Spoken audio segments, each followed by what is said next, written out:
तो दोस्तों, क्या ये सही टाइम है म्यूचुअल फंड्स में इस वक्त लमसम इन्वेस्ट करने का? और अगर आप लमसम इन्वेस्ट करने के बारे में सोच रहे हैं तो कौन से वो म्यूचुअल फंड्स हैं जो जहां पर बेटर अपॉर्चुनिटी, जो फंड्स अच्छे लगते हैं लमसम के लिए?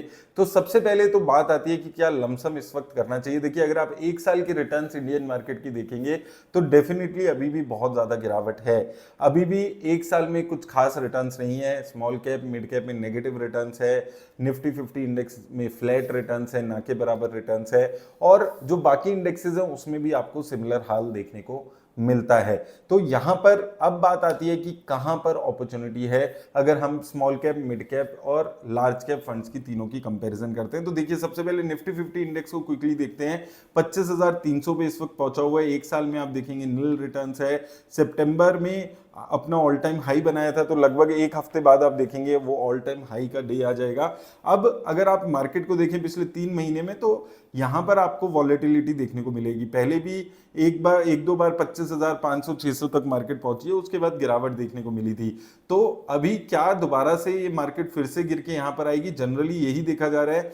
मार्केट 25,000 जा रही है, फिर 24,000 आ रही है। तो यहां पर और यहां पर हमने बात की थी, आपको याद होगा, एक अच्छी गोल्डन अपॉर्चुनिटी की, जहां पर आपको 15-20% लमसम में आपका पैसा लगाना था। अब यहां पर मार्केट पहुंच चुकी है। अब यहां पर थोड़ा सा जो रिस्क रिवॉर्ड है वो कंपैरेटिवली कम हो जाता है। हालांकि अगर आप अभी देखेंगे स्टॉक मार्केट की एवरेज देखेंगे 1 ईयर की प्राइस टू अर्निंग की, तो 22 के आसपास चल रही है। बहुत 5-7% का अभी यहाँ पर और ओवर वैल्यूएशन यहाँ पर मार्केट में बचा है। अगर आप 1 से 2 साल के बारे में बात करते हैं तो थोड़ी सी हल्की अभी भी निफ्टी 50 इंडेक्स ओवर वैल्यूड आपको नजर आएगा।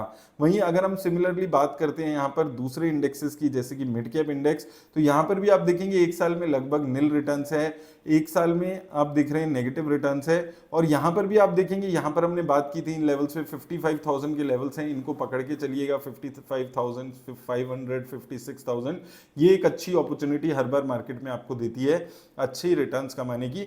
और यहाँ पर अभी मार्केट अगर आप देखते हैं तो मिड कैप अभी भी मुझे काफी ओवर वैल्यूड लगते हैं। 32 की प्राइस टू अर्निंग है।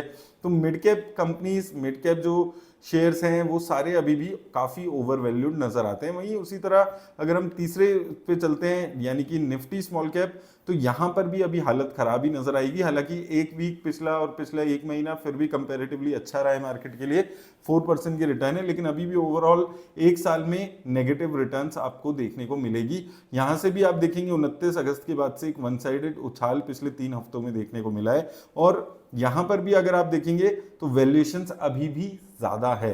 तो देखिए, वैल्यूएशंस के एंगल से अगर आप पकड़ के चलेंगे तो अभी भी मार्केट की वैल्यूएशंस जो है वो बहुत ज्यादा सस्ती, रीजनेबल नहीं हुई है।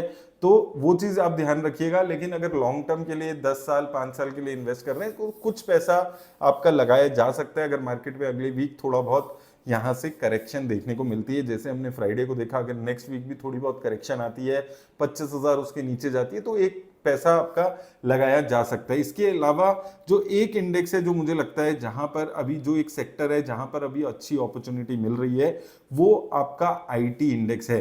देखिए, आईटी इंडेक्स में एक जबरदस्त गिरावट आई थी, उसके बाद से थोड़ी सी उछाल देखने को मिली है। अभी जो इंडिया यूएस के रिलेशन थोड़े पहले से बेटर हल्के होते हुए नजर आए हैं, उससे थोड़ा सा अभी जो आईटी सेक्टर को वो खतरा हो रहा था कि टैक्स लग सकते हैं, अभी वो थोड़ा सा सबसाइड हो गया है। लेकिन यहां पर आईटी सेक्टर अपने 52 वीक लो के आसपास ही ट्रेड करते हुए नजर आ रहे हैं। और आप देखेंगे कि लगभग 1 साल 2 साल 3 साल में कुछ खास रिटर्न आईटी सेक्टर ने नहीं जनरेट करी है। तो आईटी सेक्टर के म्यूचुअल फंड्स आप जरूर एक बार सर्च करिए और वहां पर अपॉर्चुनिटी जरूर देखिए। ये एक अच्छी अपॉर्चुनिटी है 5 से 10 साल के लिए, अगर आप आईटी सेक्टर में इन्वेस्ट करने के बारे में सोच रहे हैं। अब अगर हम बात करते हैं कुछ फंड्स की, तो देखिए, सबसे पहले तो आपका यूटीआई निफ्टी इंडेक्स फंड है। अगर आप बिल्कुल रिस्क नहीं लेना चाहते तो ये इंडेक्स है। मैं हर बार आपको बोलता हूं कि मार्केट में 500-1000 पॉइंट्स की गिरावट आती है निफ्टी 50 इंडेक्स में, एक छोटा सा इंस्टॉलमेंट इस फंड में आप डालकर भूल सकते हैं। तो ये एक फंड है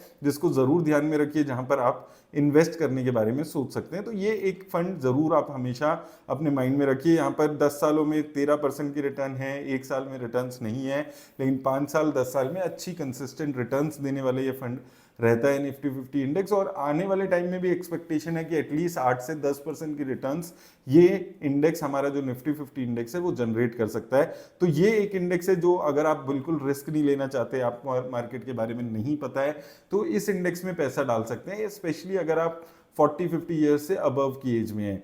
दूसरा फंड, अगर आपको लार्ज कैप फंड में इन्वेस्ट नहीं करना है लेकिन लार्ज कैप फंड का एक अल्टरनेटिव आपको चाहिए, तो उसमें बेस्ट अल्टरनेटिव आपको देता है पराग पारिक का फ्लेक्सी कैप फंड।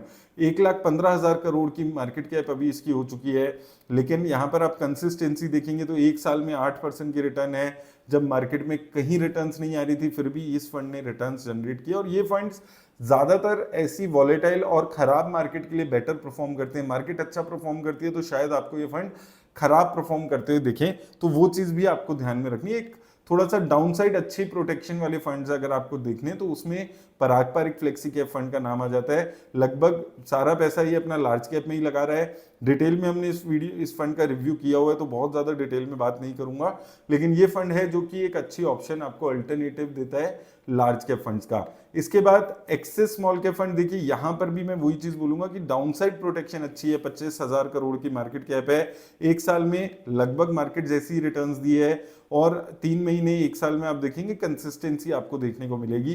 5 साल में 10 साल में यहां पर भी आप देखेंगे तो लगभग अपने बेंचमार्क इंडेक्स जैसी रिटर्न्स दे रहा है, तो बहुत ज्यादा गिरावट नहीं है। 2 साल में 3 साल में कैटेगरी एवरेज के आसपास के रिटर्न्स जनरली ये फंड जनरेट कर पा रहा है। तो ये भी एक कंसिस्टेंट फंड अगर आप देख रहे हैं, कम डाउनसाइड रिस्क वाला, हो सकता है यहाँ पर आपको रिटर्न्स उस लेवल की ना देखने को मिले, लेकिन कम रिस्क वाले फंड की तरफ अगर देख रहे हैं तो ये एक अच्छी ऑप्शन आपको फंड देता है। सिमिलरली अगर आप अब ज्यादा रिस्क लेने वाले इन्वेस्टर हैं तो ही आप मिड कैप फंड की तरफ इस वक्त जाइएगा, और मिड कैप में ये हाई रिस्क लेने वाला fund Motilal Oswal mid cap, ये भी काफी शानदार रिटर्न्स अभी तक जनरेट करके आ रहा है। एक साल में देखेंगे 2% की रिटर्न है, लेकिन ओवरऑल 5 साल 10 साल में काफी कंसिस्टेंट फंड ये अभी तक देने वाला रहा है। तो ये भी एक फंड है जो कंसिस्टेंसी के साथ रिटर्न्स दे रहा है, जो एक लॉन्ग टर्म इन्वेस्टर के लिए अभी तक काफी जबरदस्त रिटर्न्स देने वाले फंड्स रहे हैं। तो ये कुछ फंड्स हैं दोस्तों जो कि एक अच्छी रिटर्न्स, कंसिस्टेंट रिटर्न्स अभी तक दे रहे हैं, लेकिन और मार्केट में 500,000 पॉइंट्स की गिरावट यहाँ पर अपॉर्चुनिटी आपको दे सकती है। और साथ में आईटी सेक्टर में काफी अच्छी अपॉर्चुनिटी है जहां पर 15-20% की गिरावट एक साल में आई हुई है। याद रखिएगा, नेगेटिविटी जितनी भी बने, हो सकता है ग्रोथ 2-4% कम हो जाए, लेकिन इंडिया आईटी सेक्टर कहीं नहीं जाएगा। हो सकता है 1-2 साल बाद रिटर्न्स आए, लेकिन एक रिटर्न्स जो कंसिस्टेंसी है वो अभी भी आईटी सेक्टर में आपको मिल सकती है। तो आईटी सेक्टर फंड भी जरूर एक बारी सर्च करके अपने जरूर देखिएगा। मेरी तरफ से बस इतना ही, धन्यवाद।